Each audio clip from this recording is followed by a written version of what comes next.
지난 시즌 전반기 토트넘의 경기가 끝난 후 한 커뮤니티에서 손흥민의 드리블이 별로라는 댓글이 달렸던 적이 있습니다. 119개의 좋아요가 달린 해당 댓글은 사실 코디였습니다. 후반기에는 측면에서 2명 이상의 리버풀 수비수를 수차례 제쳐내며 손흥민의 드리블 실력을 잘 보여줬기 때문입니다. 119개의 좋아요는 선동의 파워와 위험성, 그리고 새벽에 축구를 본다고 축구를 잘하는 게 아니라는 증거일 뿐입니다. 댓글을 통한 선동과 과장은 모든 분야에서 발생하고 있고, 해당 댓글을 읽은 사람들은 여기저기서 손흥민은 드리블을 못한다를 기정사실로 여기고 키보드 배틀을 펼쳐갑니다. 근거는 커뮤니티에서 그 댓글이 베스트 댓글을 달성했기 때문입니다. 해당 경기에서 손흥민은 드리블 시도 2개 중 1개만 성공했습니다. 즉, 한 선수의 드리블 능력을 확인하기에 케이스가 충분치 않았습니다. 그렇다면 비교적 최근에 축구를 보기 시작한 사람들 사이에서 손흥민이 드리블을 못한다는 괴담이 퍼지기 시작한 이유가 무엇일까요? 그날의 경기 방식이 최근 몇 년간 손흥민의 평균에 가까웠기 때문입니다. 측면에서 공을 받으면 도전적인 드리블보다는 풀백에게 주고 들어가는 2대1 찬스를 노렸습니다. 네, 최근 몇 년간 손흥민은 측면에서 공을 받으면 도전적인 드리블보다는 풀백에게 패스하거나 미드필더에게 백패스를 보내고 공격을 재조직하는 경우가 많았고, 드리블 빈도 자체가 극단적으로 떨어져 있었습니다. 하지만 손흥민은 유소년 시절부터 슈팅 훈련만큼이나 볼터치와 관련된 드리블 훈련들을 집중적으로 연습해온 선수였습니다. 잘하는 것이 꼭 드리블을 잘하는 것은 아닙니다.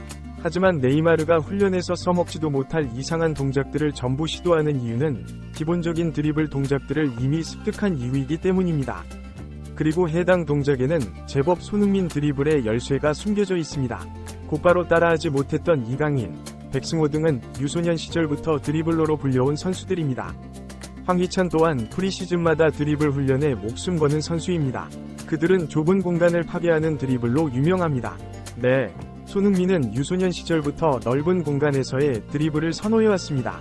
흔히 좁은 공간 드리블은 키 작은 선수들에게, 넓은 공간 드리블은 키 큰 선수들에게 유리한 것으로 여겨집니다.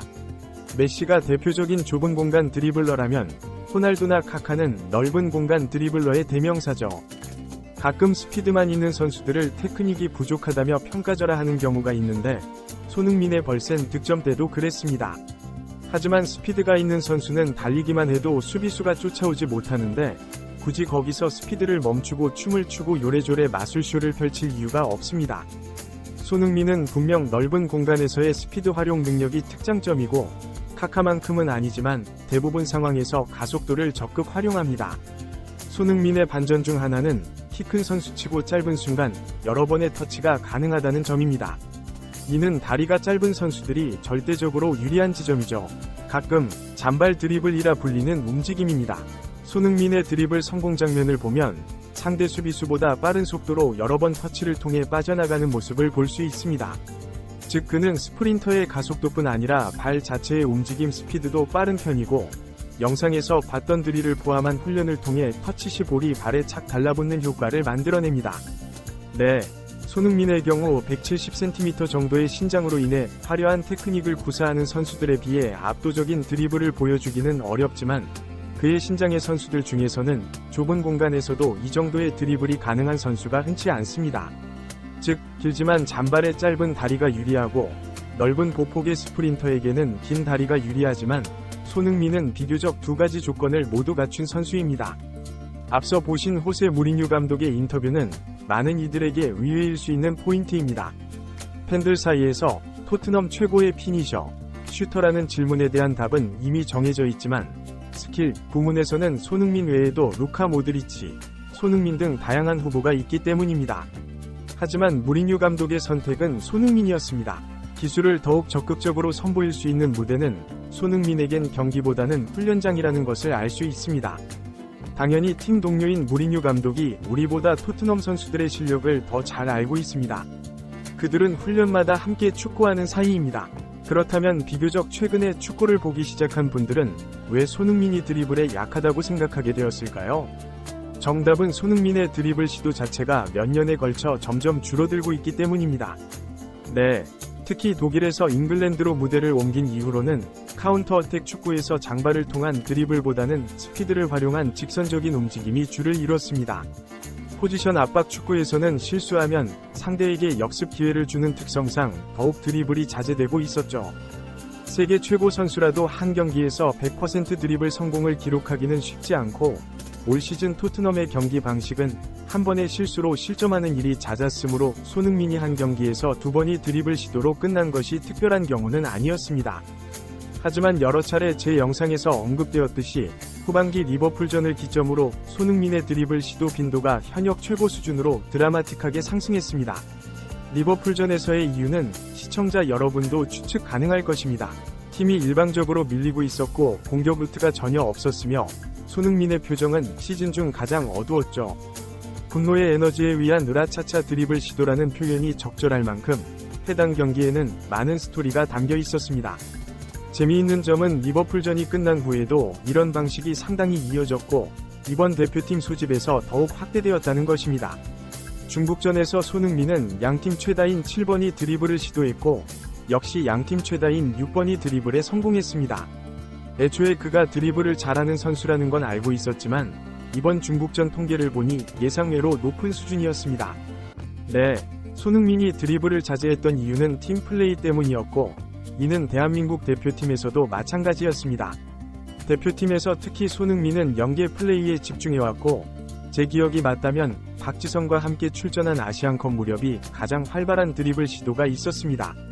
2018년 월드컵까지는 준수한 수준이었죠. 주장이 되고 나이에서도 고참이 된 이후에는 토트넘에서보다 먼저 대표팀에서 팀플레이에 주력했습니다. 리버풀을 상대로 보였던 드리블의 자신감이 더욱 붙은 것인지 공격 루트를 찾지 못하는 경기에서는 팀플레이보다 차라리 자신의 드리블이 더 유리하다고 판단한 것인지는 알 수 없습니다. 일시적인 변화인지 손흥민이 새로운 유형을 찾은 것인지도 다음 시즌이 개막해야 알 수 있겠죠. 오랫동안 손흥민의 축구를 지켜봐온 입장에서는 다소 오해받고 있던 그의 드리블 능력이 해소되어 반가운 최근의 경기들이었습니다.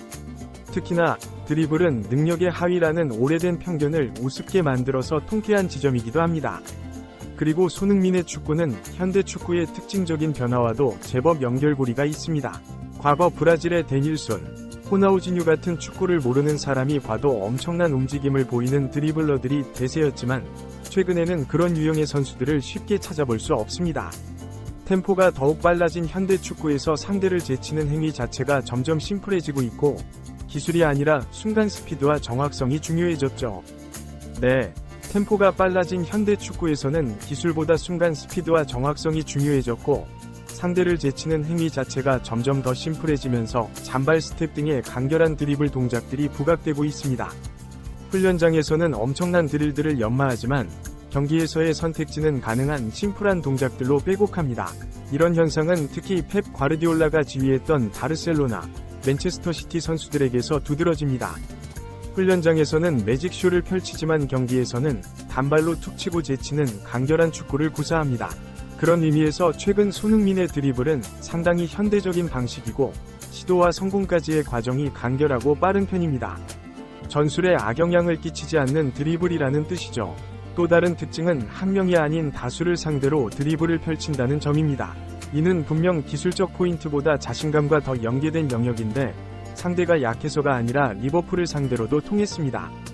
스스로 자신의 능력을 충분히 확인한 손흥민이 몸 상태에 대해 어느 때보다 강한 자신감을 피력한 것은 당연한 수순이었습니다. 아직까지 끝이 아니라고 생각하고 어느 때보다 지금 제 몸 상태가 정말 좋다고 생각하기 때문에 앞으로 더 좋은 모습 보여드릴 수 있었으면 좋겠습니다. 손흥민의 발걸음이 궁금해지는 대목입니다.